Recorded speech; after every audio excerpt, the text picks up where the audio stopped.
Selamat pagi, Pak Toto. Pagi, alhamdulillah, Pak Bambang. Sehat-sehat. Alhamdulillah pangapunipun. Alhamdulillah hari ini Nggih.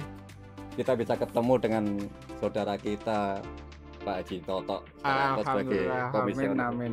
Bawaslu. Nggih. Pripun kabarnya, Pak? Alhamdulillah, bagus. Saya, alhamdulillah. Pak. Nggih. Ya sedikit banyak untuk terkait mumpung kita ketemu ya Pak Toto ya. Oh, Jadi iya. saya terus terang penasaran Oh, terkait dengan fungsi dan tugas Bawaslu itu seperti apa. waduh, Dan jadi bagaimana cara masyarakat itu melaporkan terkait pelanggaran-pelanggaran pemilu gitu. Jadi saya sebagai masyarakat biasa biar sedikit paham gitu. Oh, Gitu, gitu. Pak Toto. Iya. Iya, iya. Jadi memang yang perlu dipahami masyarakat ini, terima kasih nggih, Ya. Pak Bambang tanya kesempatan kami mengabarkan, mensosialisasikan ke publik ya terkait bagaimana cara melaporkan. Ya memang idealnya orang melaporkan datang ke kantor Bawaslu, datang ke kantor Bawaslu. Gitu, ya. Kemudian kita nanti akan menyodorkan formulir, Pak. Formulir untuk diisi beberapa identitas, siapa yang dilaporkan, kejadiannya apa, peristiwanya itu seperti apa, itu misi. Udah nanti ditandatangani, kami beri tanda terima.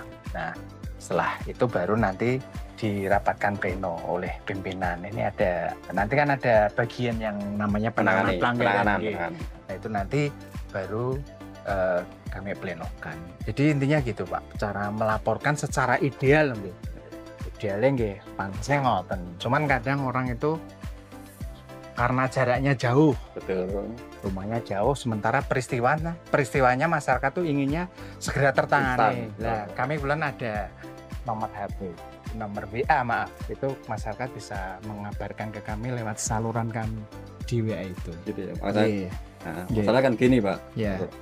Sebagian masyarakat itu terus takut terkait dengan itu melaporkan Iya. terkait dengan pelanggaran pemilu yang mungkin Iya. dilakukan oleh salah satu peserta pemilu atau apa kan itu. Gitu. Karena mungkin konsekuensinya nanti bila mana laporan tersebut tidak akurat nanti akan Jadi fitnah. atau apa gitu loh, Iya. Pak Toto. Oke. Oh, Oke. Oke, Pak Toto, sambil kita mempromosikan wisata mangrove yang begitu luar biasa ini, kita coba sama jalan-jalan ngeten. Baik. Di Nggih. lokasi Siap. mangrove Nggih. yang begitu indah ngeten. Siap. Nggih.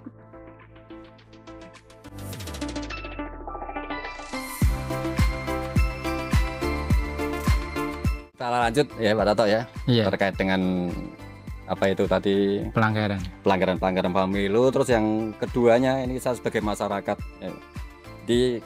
Kalau saya sebagai masyarakat menemukan pelanggaran terus kita melaporkan kepada Bawaslu, terus mungkin identitas saya itu ketahuan apa tidak kan gitu loh. Jadi Iya. terus terang biar nanti masyarakat biar tidak ragu terkait dengan melaporkan bila ada pelanggaran yang dilakukan oleh. Jadi yang perlu dibedakan kan laporan sama temuan tuh, Pak. Betul ya. Kalau temuan itu jelas pelapornya nggak ketahuan. Gitu Karena ya. akhirnya yang menjadi pelapornya itu ya Bawaslu sendiri. Gitu ya. Nah, kalau laporan yang resmi tadi itu nanti di awal proses orang nggak akan ngerti. Tapi nanti pada proses-proses selanjutnya orang menjadi tahu, oh ini. Apalagi kalau proses itu nanti kasusnya kasus pidana ya. Pemilu atau pidana pilkada pemilihan itu kan nanti sampai Polres, sampai pengadilan. Orang kan juga saksi ya, kan betul lah. laporannya itu. Akhirnya mau nggak mau dia menjadi kelihatan, oh ini tahu. Tapi kalau temuan enggak kan seperti itu. Gitu ya Pak ya. Bisa dipahami gitu, Pak. Bisa pahami deh. Ini kalau jadi biar masyarakat itu tidak Iya. takut Iya. untuk melaporkan bila mana Iya. ada pelanggaran Iya. kan. Iya. Jadinya kan nanti biar Iya. tim dari Bawaslu sendiri yang Iya. apa itu namanya? Ya. Yang merevisi atau yang proses tuh ya. yang memproses kan gitu ya. Iya. Kan gitu ya. Ya intinya Oke. kalau masyarakat mau lapor dia khawatir ya menjadi temuan tadi. Informasi awal kan bisa disampaikan melalui saluran tadi ya, nomor WhatsApp tadi. Iya, Nah, betul. Gitu. Oke, makasih Pak. Berarti kita sebagai masyarakat biar sedikit banyak paham terkait dengan fungsi dan tugasnya Bawaslu gitu. Oh, nggih. Nggih, Pak Bambang. Nggih, siap. Wah, ini Pak. Di sini kelihatannya kok lebih pas. Oh ya, Tepat nih tempatnya. tempatnya bagus banget. Sekalian ini sudah ada apa? Backgroundnya gitu. Oh iya, mangrove Jadi- park. Gimana Pak Bambang? Jadi kita lanjut ya Pak ya. Nggih. Terkait dengan sudah ada beberapa pertanyaan tadi. Terus ini untuk yang ketiga, ini saya sebagai masyarakat juga ingin menanyakan terkait jenis-jenis pelanggaran apa saja, jenis pelanggaran pemilu atau pilkada itu apa saja. Jadi biar masyarakat mengetahui terkait jenis pelanggaran yang Nggih. bisa ditangani oleh Iya. Ada 4. ada 4 atau Ada 4. Baik, yang pertama itu pelanggaran administrasi, Bang. Pelanggaran administrasi itu contohnya pemasangan alat peraga kampanye yang tidak sesuai ketentuan, itu pelanggaran administrasi. seperti banner-banner yang Iya. terpasang. Betul. Kemudian misalkan kawan-kawan KPU itu tidak menjalankan suatu tahapan sesuai dengan aturan yang ada, administrasi. Nah, pelanggaran yang kedua itu pelanggaran kode etik. Kode etik itu lebih mengarah kepada penyelenggara pemilu, baik KPU dan jajaran maupun Bawaslu dan jajaran. Kode etik kalau di Panwas, misalkan ya, Iya. jajaran kami ke bawah itu kalau melanggar kode etik yang menangani kabupaten. Kalau bawah jajaran KPU yang menangani KPU kabupaten. Tapi kalau kami sama KPU sampai melanggar kode etik tuh yang nangani langsung Satu pusat Dewan Kehormatan Penyelenggara Pemilu itu DKP. DKPP. Iya, DKPP. Iya. Itu di Jakarta kedudukannya. Kemudian yang ketiga pelanggaran pidana. Kalau pelanggaran pidana itu Bawaslu tidak sendirian menyelesaikannya. Ada yang namanya Gakumdu, penegakan hukum terpadu. Jadi kerjasama dengan Gabungan, kepolisian, sama kejaksaan. Jadi 3 pihak itu pidana. Dan yang terakhir adalah pelanggaran terhadap peraturan perundang-undangan lainnya. Jadi Bawaslu ini tidak punya kewenangan untuk memberikan sanksi ya. Contoh itu adalah pelanggaran netralitas ASN. Jadi kalau ada laporan ke Bawaslu, kami mengumpulkan bukti-bukti atau fakta-fakta itu kemudian kami kirimkan kalau dulu ke ASN, Pak. Komisi Aparatur Sipil Negara. Tapi kalau sekarang cukup ke BKN. Kalau di Rembang, Jawa Tengah ini ikutnya ya di Jogja, Kandak di Jogja sana. Seperti itu ada 4 itu. Jadi dari tim dari Bawaslu sendiri berarti tidak bisa istilahnya Memberikan sanksi kepada pelanggar netralitas ASN tersebut. Cuman kadang peristiwa itu perbuatan pelanggaran itu kalau diklasifikasikan dia di samping melanggar netralitas, tapi kadang kalau dicantolkan pada undang-undang dia ternyata juga melanggar pidana. Layak pidananya ini akan proses. Kalau yang netralitas kami teruskan ke BKN. Jadi kepegawaian. ada yang menangani istilahnya sesuai dengan jalurnya gitu ya. Iya, betul. Ya gitu Pak. Nggih, ambil jalan lagi nih. Mungkin kita jalan lagi kemana lagi? Oh, ke sana ya.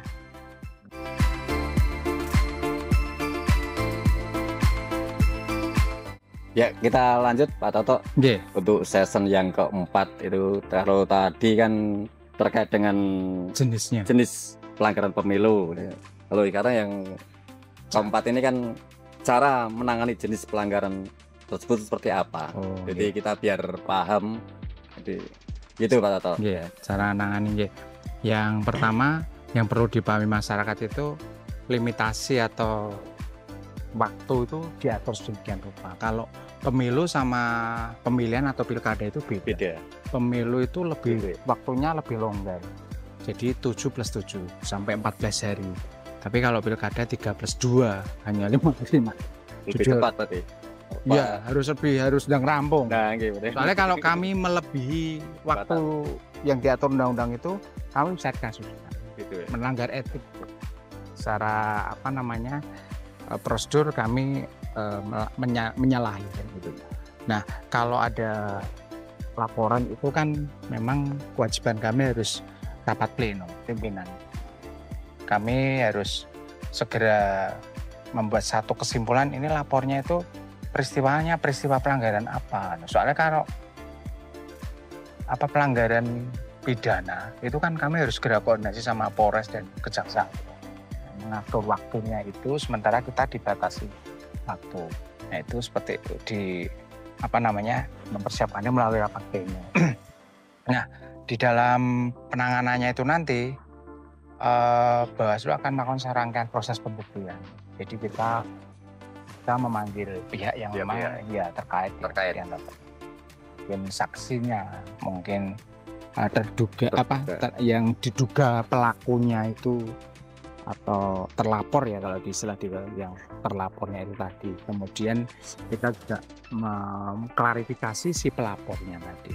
Kita mintai yang dilaporkan itu peristiwanya apa, di mana, kapan dan sebagainya. Kemudian kita melakukan serangkaian proses pembuktian dan memang dibedakan antara administrasi, pidana dan sebagainya. Kalau tadi saya singgung yang pelanggaran terhadap peraturan perundang-undangan lainnya kayak netralitas ASN kan begitu.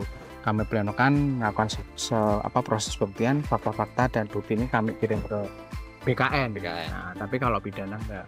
Pidana kalau ini diduga melanggar pasal pidana ini, kami harus segera melakukan pembahasan dengan Kejaksaan dan Polres.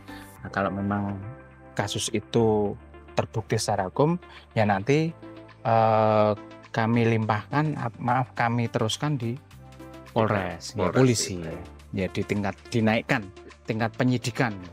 Kemudian polisi melakukan, mereka juga sama, dibatasi waktu polisi. Kemudian itu polisi nanti setelah rampung diteruskan ke Kejaksaan untuk dilakukan penuntutan. Nah kalau Kejaksaan udah oke terus naik ke pengadilan. Pengadilan juga sama, dibatasi waktunya. Jadi memang pemilu pilkada ini memang leg spesialis, waktunya diatur sedemikian rupa, tapi sangat mepet. Berbeda dengan pidana umum ya yang lebih longgar, waktunya seperti itu. Nah kalau kode etik itu nanti kalau yang melanggar jajarannya KPU kayak PPS, KPPS dan sebagainya itu, PPK itu nanti hasil proses yang ada di kami teruskan di KPU. KPU yang meneruskan. Okay. Kalau KPU pelanggaran kode etik seperti itu di jajaran KPU ya. Kalau di kami ya kami yang membuat. Gitu Pak. Tugasnya berarti berat ya. Di samping harus menemukan bukti-bukti yang otentik, juga harus mengejar waktu kan ya. Harus cermat kan itu. Harus istilah berhati-hati karena ini menyangkut nasib seseorang. Betul. Nanti karena kita gerusa-gerusu nggak cermat, orang yang seharusnya tidak bersalah kita katakan bersalah kan. Ada adegium hukum yang mengatakan lebih baik melepaskan 1000 orang bersalah daripada menghukum satu orang yang bersalah. Nah itu kan ada adegium seperti itu. Gitu Pak. Iya, oke. Makasih Pak Toto. Mungkin kita bisa lanjut di season terakhir, yaitu yang lebih fresh lagi tempatnya. Saya manut mungkin yang di sebelah barat. Nggih. Oke, makasih Pak Toto.